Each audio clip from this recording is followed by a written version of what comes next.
Assalamualaikum warahmatullahi wabarakatuh.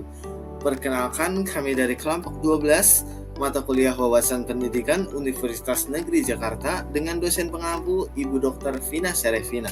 Di sini kami akan menjelaskan tentang topik pembahasan bab 12, yaitu membandingkan pendidikan Indonesia dengan beberapa negara lain. Untuk anggota kelompok 12 sendiri, yang pertama ada Rahmat Asmi Rizkian Syahdalimute, yang kedua ada Pandetegar Faradian, yang ketiga ada Muhammad Gevin Rizky Andika. Untuk subtopik yang akan kami jelaskan, yang pertama ada filosofi pendidikan Indonesia dan beberapa negara lain, yang kedua ada sistem pendidikan Indonesia dan beberapa negara lain, yang ketiga ada masalah pendidikan Indonesia dan beberapa negara lain, yang keempat ada kelebihan dan kekurangan pendidikan Indonesia dan beberapa negara lain. Oke, langsung saja kita ke subtopik yang pertama. Di awal kita akan membandingkan filosofi pendidikan Indonesia dan beberapa negara lain. Yang pertama, filosofi pendidikan Indonesia. Filosofi pendidikan Indonesia sendiri bersumber dari Ki Hajar Dewantara atau Bapak Pendidikan Indonesia dengan 3 pusat pendidikan, yaitu sekolah, keluarga, dan masyarakat. Hal ini sejalan dengan konsep trilogi kepemimpinan, yaitu Ingar Sasung Tulodo atau di depan memberi contoh dan memimpin, Ingma dia bangun karsa atau di tengah membangun semangat dan kerja keras, dan Tuturi Handayani atau di belakang memberi dorongan dan mengikuti. Selanjutnya yang kedua yaitu filosofi pendidikan di Amerika. Filosofi pendidikan di Amerika sendiri dipengaruhi oleh John Dewey melalui filosofi behavioristik dan kognitivistiknya. Beberapa pandangan juga menjelaskan pendidikan di Amerika juga ikut dipengaruhi oleh perennialisme, progresisme, esensialisme, dan romantisme. Selanjutnya yaitu filosofi pendidikan di Australia. Filosofi pendidikan di Australia sendiri yaitu multicultural education atau cultural diversity, yaitu pendidikan yang menggunakan pandangan multibudaya yang menghargai perbedaan agama, ras, dan suku, baik sebelum maupun sesudah kolonialisasi bangsa Eropa, dengan tujuan menemukan kesadaran dan kontribusi dari berbagai latar kebudayaan untuk membangun Australia. Yang keempat yaitu filosofi pendidikan di Finlandia. Filosofi negara ini dipengaruhi oleh filosofinya sendiri, yaitu sosialis. Selain itu, Finlandia menggunakan pendekatan pembelajaran berpusat pada anak, di mana pikiran kolaboratif siswa memiliki peran utama daripada pikiran guru. Selanjutnya yaitu yang kelima, filosofi pendidikan di Jepang. Filosofi pendidikan di Jepang sendiri dikenal dengan manabi, yang berasal dari kata manabi yang berarti imitasi. Manabi mengisyaratkan bahwa seseorang berperilaku melihat dan mempelajari seni dan perilaku tuannya hingga memperoleh pengetahuan dan pengalaman. Terakhir yaitu filosofi pendidikan di Singapura. Filosofi pendidikan Singapura sendiri terkait dengan filosofi pragmatis dalam mendidik generasi kreatif yang memiliki kebebasan ekspresif dan terikat dengan kondisi ekonomi, budaya, dan sosial negara tersebut. Hal ini menekankan bahwa individu adalah komponen masyarakat yang paling penting.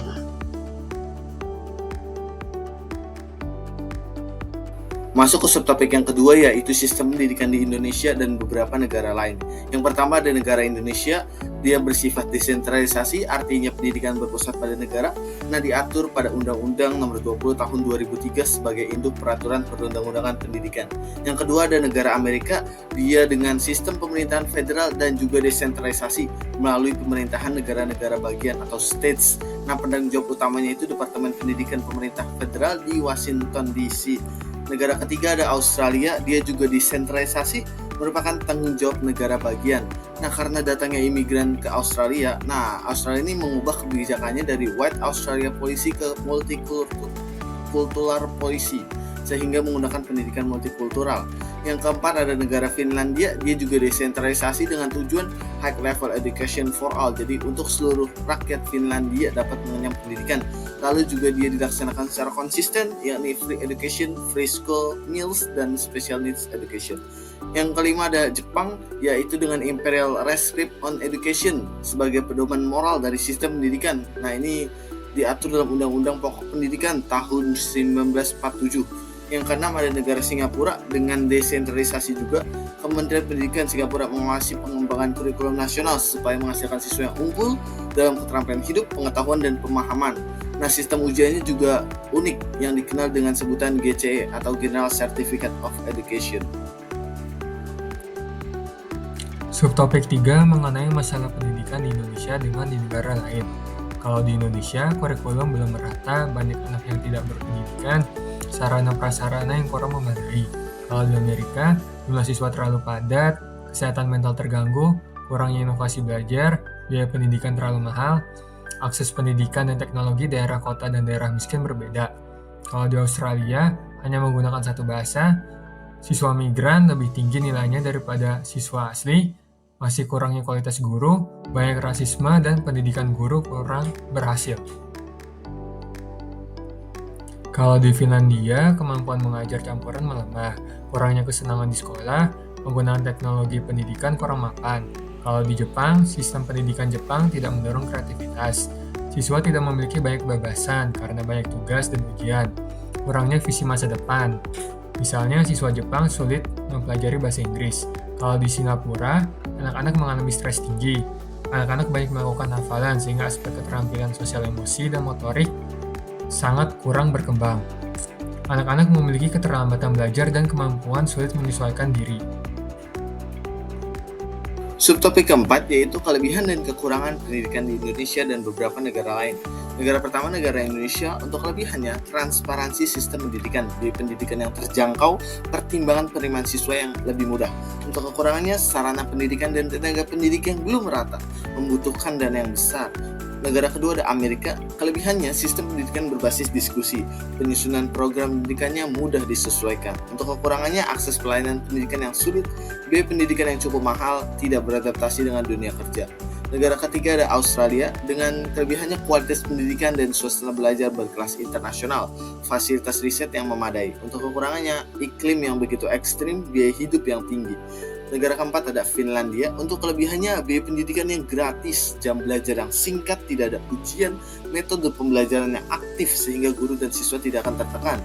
Untuk kekurangannya, tidak ada kompetisi, lalu juga hanya menekan pendidikan dasar saja. Negara kelima ada Jepang. Untuk kelebihannya, tidak ada siswa yang tidak naik kelas, adanya kedekatan antar guru dan murid, mengutamakan pendidikan karakter. Untuk kekurangannya, kurangnya persaingan, lalu terlalu cemas saat menghadapi ujian jadi mudah stres, dan juga menghindari sistem lain selain sistem pemerintahannya. Untuk negara keenam ada Singapura. Kelebihannya, biaya pendidikan yang lebih murah, pendidikan berkualitas tinggi, dan juga mengutamakan pendidikan program bisnis. Untuk kekurangannya, belajarnya terlalu lama, sangat berpengaruh terhadap nilai dan juga perbedaan budaya.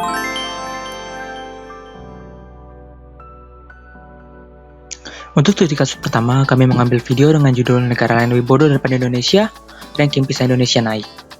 Untuk latar belakangnya, PISA 2022 menunjukkan pengakuan positif dalam bidang pendidikan, namun skor Indonesia menurun meskipun peringkatnya naik. Pandemi COVID-19 menjadi faktor utama mengganggu pembelajaran dengan penutupan sekolah yang lama. Pemerintah berupaya mempercepat pemulihan melalui inisiatif kurikulum merdeka.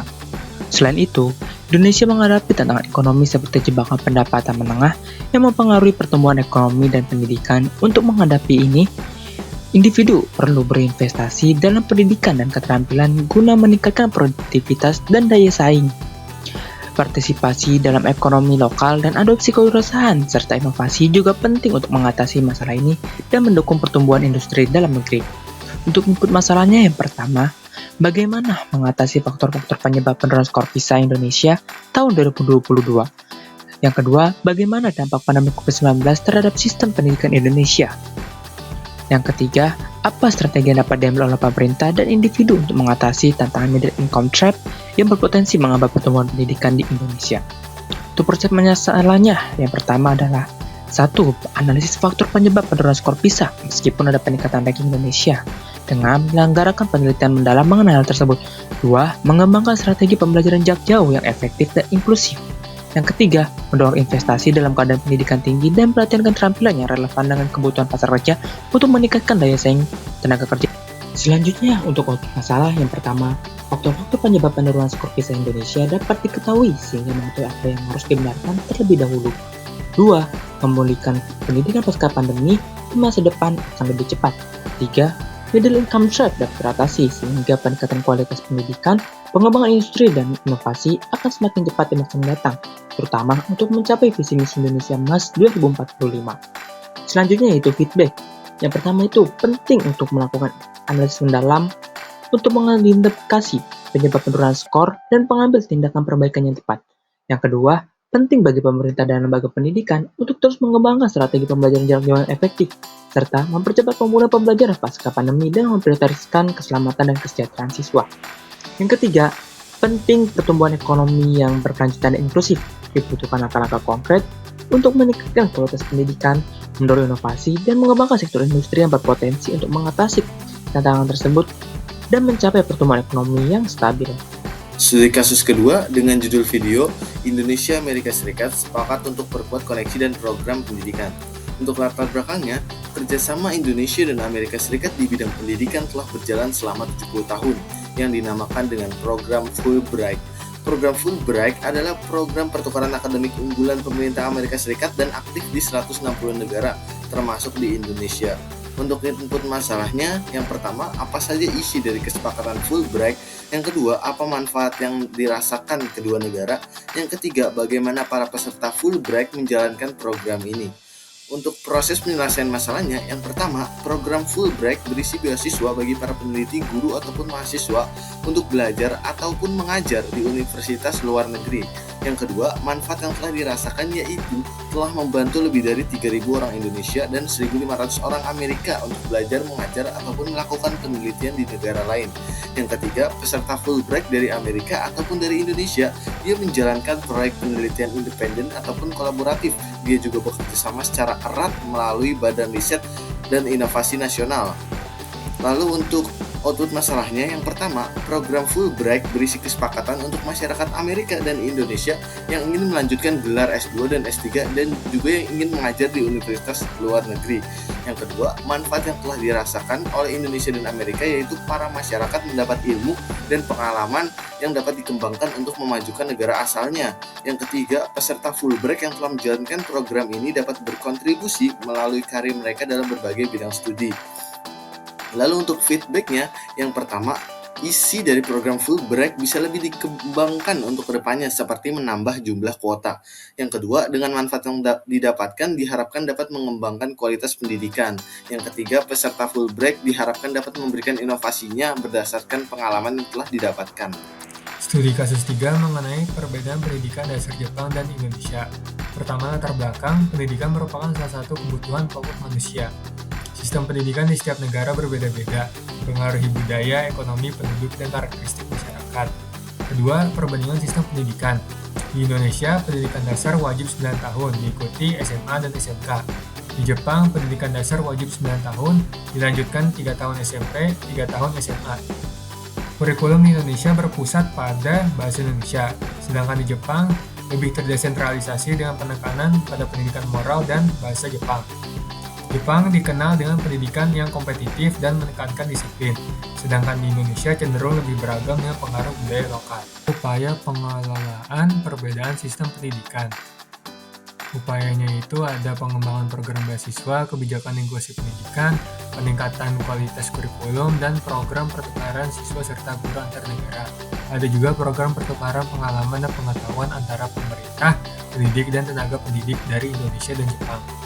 Keempat, penanganan tekanan kompetitif dalam seleksi masuk perguruan tinggi.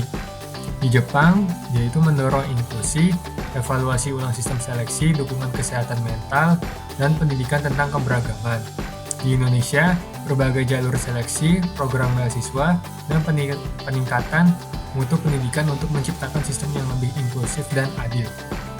Nah, setelah kita melewati 4 subtopik untuk membandingkan pendidikan Indonesia dengan beberapa negara lain, ditambah dengan studi kasus yang telah kami berikan, sampailah kita kepada kesimpulan dari materi ini. Yang pertama, filosofi pendidikan di suatu negara adalah suatu hal yang mendasari bentuknya pendidikan di negara tersebut, kebanyakan dipelopori oleh seorang tokoh pendidikan dan jejak historis negara tersebut. Yang kedua, sistem pendidikan adalah suatu sistem yang mengatur bagaimana pendidikan suatu negara bekerja secara efektif. Biasanya sistem pendidikan menyesuaikan dengan kondisi negara tersebut, namun ada yang mengambil dari model negara yang sistem pendidikannya berhasil. Contohnya Finlandia. Yang ketiga, masalah pendidikan timbul disebabkan banyak faktor, terutama sarana prasarana. Hal ini membutuhkan banyak pihak untuk membantu mengatasi hal tersebut. Yang keempat, kelebihan dan kekurangan pendidikan di negara bisa menjadi tolak ukur kualitas pendidikan dan juga sebagai bahan evaluasi bagi negara tersebut untuk kedepannya. Berikut adalah daftar pusaka yang kita gunakan dalam materi ini.